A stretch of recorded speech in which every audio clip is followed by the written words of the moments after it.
बलांगीर जिला टिटलागढ़ प्रतिवर्ष भली चलित वर्ष मध्य टिटलागढ़ महाशिवरात्रि मेला आयोजन पई कमिटी सभापति तथा उपजिलापाल श्रीजुक्त रेहान खत्री सभापतित्व में स्थानीय बालक हाईस्कूल सम्मेलन कक्ष अनुष्ठित हो जाइछि। अवसर में टिटलागढ़ विधायक श्रीजुक्त नवीन जैन, टिटलागढ़ पौर परिषदर अध्यक्षा श्रीमती ममता देवी जैन, सांसदों प्रतिनिधि प्रशांत षडंगी, ट्रस्टर ट्रस्टी संजीव पाढ़ी, भवानी होता मंचासीन होइतिले। प्रथमे ट्रस्ट सदस्य भवानी होता समस्त को स्वागत अभिभाषण देवा परे सभा कार्य आरंभ होइतिला। एहा परे ट्रस्टी संजीव पाढ़ी पूर्व वर्षर आय व्यय अटकल उपस्थापन करने सह चलित वर्ष किपरि सुचारू रूपे आयोजन कराजिबो से नै उपस्थित सदस्यक मतामत लोडिथिले। शिवरात्रि मेला किपरि सुरुखुरुरे समापन हेबो से नै निजर मतामत देइथिले। विधायक नवीन जैन सब वर्ष ठारू चलित वर्ष किपरि धूमधाम रे पालन करिबा से नै नूतन प्रस्ताव माने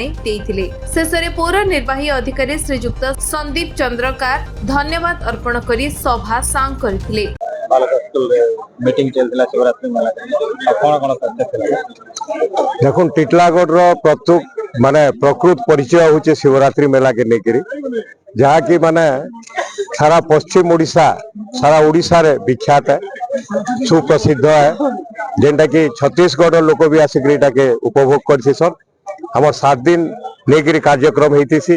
आज तार प्रस्तुति बैठक होता हमर ट्रस्ट बोर्ड वाले डाकी हमर माननीय एमएलए आउ चेयरमैन 2 जन उपस्थित थे हमर ममता देवी जैन और नवीन जैन, सब कलेक्टर थिले, तापर ट्रस्ट बोर्ड रो सभ्य संजीव पाढ़ी, तापर हमर भवानी होता समस्त उपस्थित और टिटलागढ़ रो बुद्धिजीवी और जेते शिव भक्त धवलेश्वर बाबा जेहेतु से हमर आराध्य टिटलागढ़ के बचेकी रखीचन तांकर लगी हमर जेन सौभाग्य दिन टिटलागढ़ बासी लगी से दिन गोटे बहुत शिवरात्रि टा जेन हेसी समस्त घर के लोक बाक कुनुआ आसिक समस्त एंजॉय कर तो तार प्रस्तुति बैठक आई थिला केंदागिरी बढ़िया हिसाब रे शिवरात्रि मेला टिटलागढ़ रे हेबा समस्ते तार माने सुजोग पाइबे से समस्ते जेना सेवा करबे भगवान को और बहुत आनंद नेबे। इथि लगी आज बहुत बढ़िया बढ़िया माने समस्ते देले हमर प्रपोजल माने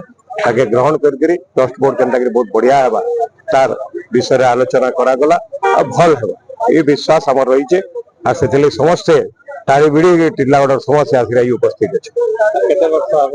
एटा 75 वर्ष हो गेला 50 वर्ष होला टिटलागढ़ रो हमर शिवरात्रि मेला के और एटा होचे हमर परिचय भाई टिटलागढ़ बासिंग कर लागि एटा परिचय गर्व गौरवर कथा जे 75 वर्ष धरिकी गोटे कार्यक्रम चली से आम टिटलागढ़ रे इथे लगी समस्त गर्व अनुभव करूछु।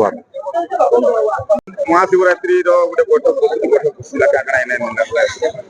आमर शिवरात्रि ट्रस्ट बोर्ड रो आमर अध्यक्ष छंती आमर रेहान खत्री महोदय तांकर अध्यक्षतार आज बैठक होइतिला। एही बैठक रे सम्मानित विधायक महोदय आसीथिले, चेयरपर्सन महोदय आसीथिले, आमर एसडीपीओ चार्ज हिसाब आमर आईएससी टिटलागढ़ आसीथिले, आमर एमपी नोमिनी महोदय थिले और ट्रस्टी मेंबर माने भी थिले तो सहर शिव भक्त समस्त उपस्थित थिले।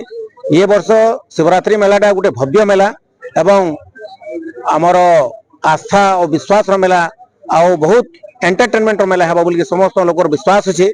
आती जनगहली जिते बेले मेलार प्रस्तुति बैठक में आसी तो मेलाटा बहुत सुंदर हिसाब से सुरखुर शांति श्रृंखलार सहित हेब एति आशा विश्वास करुचे।